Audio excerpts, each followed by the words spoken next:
दोस्तों कैसे हैं। आशा करता हूं बहुत अच्छे से होंगे और बेहद अपना ख्याल रख रहे होंगे। रात का लगभग 1 बजने वाला है। मैं अपने आप को रोक नहीं पाया। एक ऐसे विषय पर मुझे आपसे बात करनी है, एक ऐसे वीडियो में मुझे शूट करना था। मैंने आज न्यूज़ में कहीं पढ़ा कि कोरोना वायरस का नया म्यूटेंट या नई वेव सामने आ रही है जो अधिक ख़तरनाक है पहले से कहीं ज़्यादा। तो मुझे लगा कि मुझे कुछ बातें आपसे ज़रूर शेयर करना चाहिए जो शायद मैं आपसे कह सकता हूँ या जिसके बारे में मैंने कहीं पढ़ा है, सुना है या जाना है। दोस्तों, आज मुझे आपसे बात करना है इस बारे में कि कोरोना वायरस के इस भयानक प्रकोप में हम अपने आप को कैसे अच्छे से या बेहतर तरीके से या सुरक्षित तरीके से बचा के रख पाएँ और इस कोविड-19 के ख़िलाफ़ इस जंग को हम जीत पाएँ। इसकी शुरुआत मैं करना चाहूँगा इस उदाहरण के साथ कि हमें जो दिखाई दे रहा है जो हम न्यूज़ में सुन रहे हैं, देख रहे हैं या अपने इर्द-गिर्द जो हो रहा है उसे महसूस कर रहे हैं कि इस वायरस का सबसे बड़ा प्रभाव हमारे लंग्स पर पड़ रहा है, हमारे फेफड़ों पर पड़ रहा है। तो लंग्स के बारे में शायद मैंने कहीं पढ़ा है कि हमारे बॉडी की 2 एज होती हैं। एक हमारी बायोलॉजिकल एज है, हम जब पैदा हुए तब से लेकर अब तक जो हमारी उम्र है। दूसरी एज है हमारी जो ऑर्गन्स की एक्चुअल कंडीशन है एट दिस टाइम, कि वो कितने अच्छे से काम कर रहे हैं। इसे और अच्छे से समझने के लिए मैं आपसे ये कहना चाहूँगा कि मैंने कहीं ऐसा पढ़ा है कि हम कितना लंबा जिएंगे या हमारे बॉडी के बाकी सारे ऑर्गन्स कितना लंबे समय तक काम करेंगे, ये डिपेंड करेगा सिर्फ़ और सिर्फ हमारे लंग्स के कंडीशन पर। ऐसा क्यों करेगा, इसको भी अच्छे समझिए। क्योंकि हमारे शरीर की सबसे बड़ी ज़रूरत हमारा खाना नहीं है, हमारा पिज़्ज़ा, बर्गर, चाउमीन नहीं है। जी हाँ, हमारा सबसे बड़ा फूड है ऑक्सीजन या प्राणवायु। तो दोस्तों, हमारे बॉडी के सभी ऑर्गन्स को या हमारे सबसे छोटे शरीर के हिस्से यानी कि हमारी कोशिकाओं को या शरीर की सभी कोशिकाओं को जो सबसे इम्पॉर्टेंट सप्लाई है वो है ऑक्सीजन की सप्लाई, जो ब्लड के थ्रू होती है। और ये सप्लाई करने का ज़िम्मा हमारे बॉडी के सबसे इम्पॉर्टेंट ऑर्गन को है। ये ऑर्गन है हमारे लंग्स, हमारे एक जोड़ी फेफड़े। ठीक है, अब इसको मैं और अच्छे समझाने के लिए कि इम्पॉर्टेंट रोल जो प्ले करते हैं, आज जो इन पर ये असर पड़ा है ये क्यों पड़ा है। दोस्तों, हमने वैदिक एज में कहीं पढ़ा या सुना या जाना होगा कि उस ज़माने के ऋषि मुनि आम समाज को छोड़कर जंगलों में या पहाड़ों में कहीं चले जाते थे, या हम ऐसा समझ सकते हैं कि बेटर एटमॉस्फेयर में चले जाते थे जहाँ का एनवायरनमेंट कंपैरेटिवली अच्छा रहता होगा। इसीलिए शायद उनकी एज बहुत ज़्यादा थी।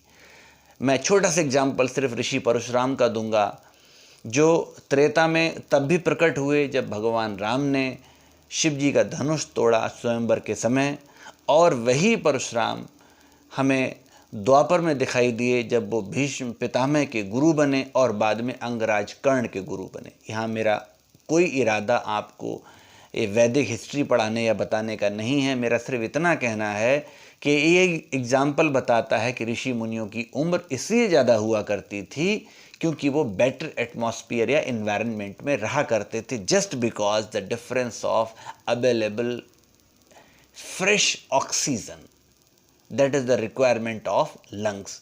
हमारे शरीर को ज़िंदा रखने के लिए सबसे ज़रूरी है प्राणवायु। इस प्राणवायु को घट घट में, कण कण में, रेशे रेशे में, गोशे गोशे में भेजने का काम है हमारे लंग्स का। तो हमारे फेफड़े जितने अच्छे होंगे उतने ही दिन हम अधिक टिकेंगे। इस विकेट पे टिकने के लिए हमारे लंग्स का काम करना उतना ही ज़रूरी है जितना हमारे किसी भी टीम में राहुल द्रविड़ की ज़रूरत थी, जो द वॉल कहते थे, या MS धोनी की ज़रूरत थी। मैं क्रिकेट के बारे में बात नहीं करूँगा, सीधे मुद्दे पर आऊँगा। अब मसला ये है कि इन लंग्स को हम इतना इम्पोर्टेंस क्यों दे रहे हैं। हम इसलिए इम्पोर्टेंस दे रहे हैं कि ये लंग्स जब बाहर की ऑक्सीजन को, जैसी ऑक्सीजन हमें मिल रही होती है, ये अंदर लेते हैं नाक के ज़रिए और उसके बाद इस ऑक्सीजन को ब्लड में मिक्स करके, ब्लड के ज़रिए जो ट्रांसपोर्टेशन का काम करता है, वो हमारे हर कोशिका तक भेजते हैं। अब चूंकि हमारे लंग्स की खुराक ही ऑक्सीजन है, आज हमें फ्रेश ऑक्सीजन नहीं मिल रही है, तो दोस्तों हमारे लंग्स अच्छे कैसे हो पाएंगे। दूसरी ओर हम इतनी अच्छी सी गहरी गहरी सांसें लेना छोड़ चुके हैं। बहुत ज़रूरी है कि हम जब ऑक्सीजन लें या सांस लें तो उन्हें लंग्स में कुछ देर को रोकें। ये सभी योगा वाले कराते होंगे, कोई नई बात मैं नहीं कहना चाहता। मैं इतना ज़रूर कहना चाहता हूँ बस कि हमारे लंग्स का जो वॉल्यूम है लगभग 14,000 स्क्वायर फीट का है। इनको इतनी देर तक ऑक्सीजन ज़रूर अंदर दीजिए, रोकिए, जिससे एक बार वो सब जगह घूम आए। ज़्यादा ना सही तो कुछ हिस्से में घूम आए। मैंने जल्दी में ही कहीं पढ़ा है, आजकल हम लोग अपने लंग्स का 20% भी यूज़ नहीं कर पा रहे हैं, या हमारे लंग्स 20% भी अच्छी कंडीशन में नहीं हैं कंपेयर टू ओल्ड टाइम। चाहे वैदिक एज हो या और पास्ट का हो, तब ऑक्सीजन अच्छी अवेलेबल थी, इसलिए उनके लंग्स अच्छे थे। शॉर्ट में फिर लौट कर आइए, हम ऐसा समझ सकते हैं कि जो कंडीशन दिल्ली की होगी एटमॉस्फेयर की, उसके मुकाबले छोटे शहर कहीं बेटर हालात में होंगे, गांव और अच्छे होंगे, या जहां पर ग्रीनरी ज़्यादा होगी, अच्छे पेड़ पौधे ज़्यादा होंगे, साफ़ पानी ज़्यादा होगा, वहाँ का एटमॉस्फेयर और अच्छा होगा और वहाँ के लोगों के फेफड़े या लंग्स और अच्छी कंडीशन में होंगे। तो दोस्तों, अपने लंग्स को सुरक्षित रखने के लिए बहुत ज़रूरी है कि हम अच्छी ऑक्सीजन दें। अब सवाल ये है, अच्छी ऑक्सीजन तो हमारे इर्द गिर्द है नहीं, तो अब इसका उपचार हम इस वीडियो के इस लास्ट हिस्से में करेंगे। मैंने ये भी कहीं पढ़ा है दोस्तों, अच्छा लगे तो ज़रूर शेयर करिएगा, बहुत काम का वीडियो है, इसे चूकिए मत शेयर करने से, और अच्छा लगे तो लाइक करिए, इससे और ऐसी जानकारी मैं आप तक पहुंचा सकूं अपने इस चैनल के माध्यम से। मैंने कहीं पढ़ा है कि अजवाइन हमारे लंग्स के लिए बहुत काम की होती है।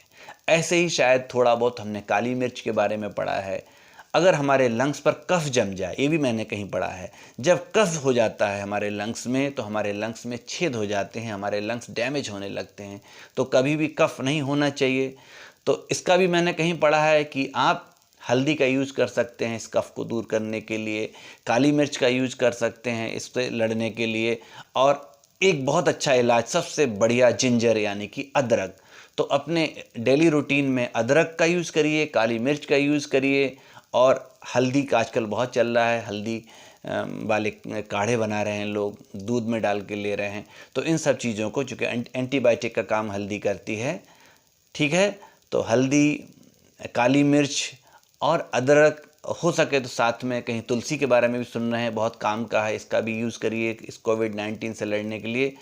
बस बेसिक बात समझ लीजिए कि हमारे लंग्स जब तक सुरक्षित रहेंगे तब तक हम सुरक्षित रहेंगे, और लंग्स की खुराक है अच्छी ऑक्सीजन। इसलिए मौका मिले जब जब, जहाँ जहाँ फ्रेश ऑक्सीजन मिले और जिस टाइम मिले, most probably early in the morning, थोड़ा बहुत योगा करिए, अच्छी फ्रेश ऑक्सीजन लीजिए, गहरी गहरी सांसें लें और उन्हें अपने अंदर रोकें, और अजवाइन का यूज़ करते रहिए।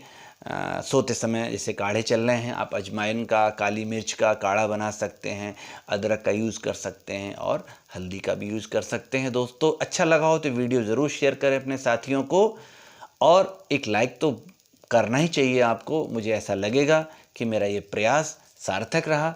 आगे जैसी मुझे और ऐसी जानकारियाँ मिलेंगी, सिर्फ कोरोना के लिए ही नहीं, और भी कभी किसी समस्या के लिए, मैं आपके सामने ज़रूर शेयर करना चाहूँगा दोस्तों। So bye, till the next video, take care, a lot of care to you and your family, your loved ones, your own people। सबको प्यार बांटिए, सबको सुरक्षित रखिए, सबके साथ रहिए, सबका ख्याल रखिए, और सबसे ज़्यादा खुद का ख्याल रखिए। सो